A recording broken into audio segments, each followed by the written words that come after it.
Assalamualaikum warahmatullahi wabarakatuh. Selamat pagi anak-anakku. Bagaimana kabarnya pada pagi hari ini? Alhamdulillah sehat semua kan? Seperti biasa sebelum kita mulai pelajaran, mari kita berdoa terlebih dahulu agar ilmu yang kita dapat bermanfaat buat kita semua di dunia wal akhirah. Dan juga marilah kita berdoa apabila ada orang tua kita, keluarga kita, kerabat kita, teman-teman kita, serta guru-guru kita yang sedang sakit. Kita doakan semoga diberikan kesembuhan, dan juga marilah kita berdoa agar virus COVID-19 segera berakhir sehingga kita bisa bertatap muka kembali. Berdoa dipersilakan. Dapat diakhiri. Silakan dibuka LKS-nya bab 2 halaman 23. Di sini kita akan membahas mengenai macam-macam norma. Macam-macam norma.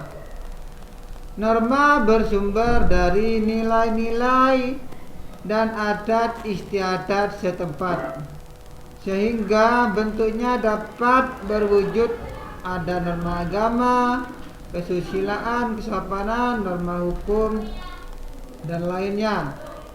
Norma-norma itu sendiri saling berkaitan dan melengkapi, sehingga dapat berjalan simultan, simultan dan berkesinambungan. Di sini ada macam-macam norma. Yang pertama, norma agama. Norma agama itu merupakan aturan atau petunjuk hidup yang memuat perintah-perintah dan larangan. Norma agama itu sendiri bersumber dari Tuhan atau kitab suci Al-Quran. Sanksi dari norma agama itu mendapatkan dosa, bahkan bisa masuk neraka. Serem kan? Jadi janganlah kita melanggar norma-norma yang ada. Contoh dari norma agama, misalnya saja dilarang mencuri atau meminum khamr atau yang memabukkan. Kalau dilakukan nanti mendapatkan dosa serta masuk neraka. Berikutnya ada norma kesusilaan. Norma kesusilaan adalah peraturan hidup yang bersumber dari hati nurani. Jadi norma kesusilaan bersumber dari hati nurani kita.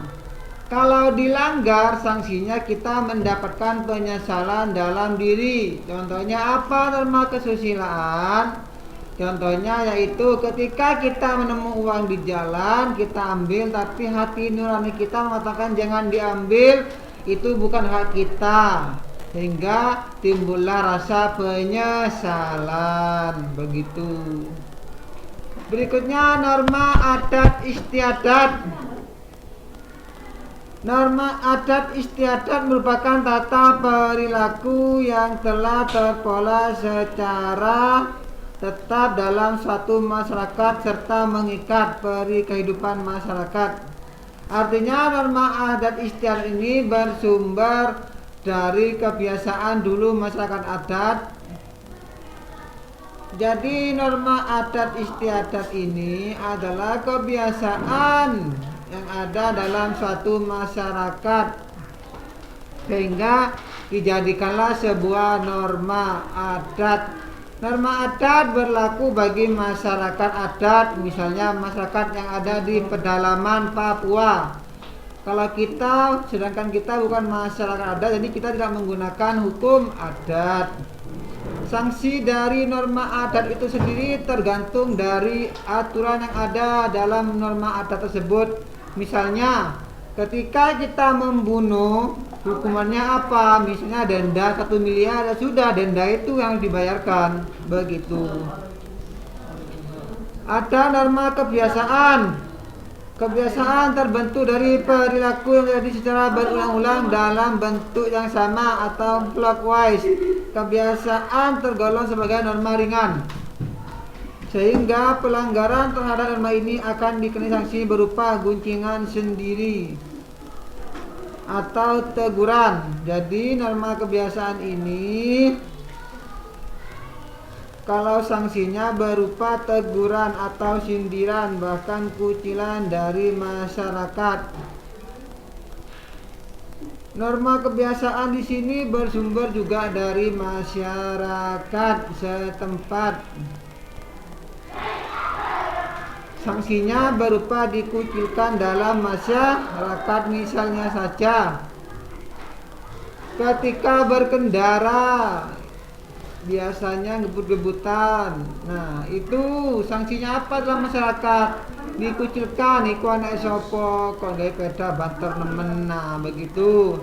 Serta norma kesopanan merupakan norma yang timbul dalam diadakan oleh masyarakat sendiri, saling menghormati. Norma kesopanan ditujukan pada sikap lahir demi terwujudnya ketertiban dan keharmonisan hidup di masyarakat. Contoh dari norma kesopanan adalah jika sedang makan jangan berbicara. Sanksinya sama, dikucilkan juga. Kadang kok nggak sopan sih, kok nggak sopan banget sih, apa sih re? Nah, itu contoh dari sanksi norma kesopanan. Bersumber dari apa norma kesopanan? Ya, bersumber dari kebiasaan yang berulang-ulang. Berikutnya norma hukum. Norma hukum bersumber dari Kitab Undang-Undang Dasar. Ingat, norma hukum bersumber dari Kitab Undang-Undang Dasar. Sanksinya bisa denda maupun penjara, bahkan hukuman mati. Yang paling berat hukuman mati. Contohnya apa? Membunuh itu sanksinya bisa penjara. Kalau membunuh menggunakan bom atau terorisme, sanksinya bisa hukuman mati. Nah, itu merupakan macam-macam norma beserta sumbernya dan sanksinya. Hal-hal yang tidak kalian pahami bisa tanyakan kepada saya. Sekian, terima kasih. Jangan lupa belajar, tetap jaga kesehatan. Assalamualaikum warahmatullahi wabarakatuh.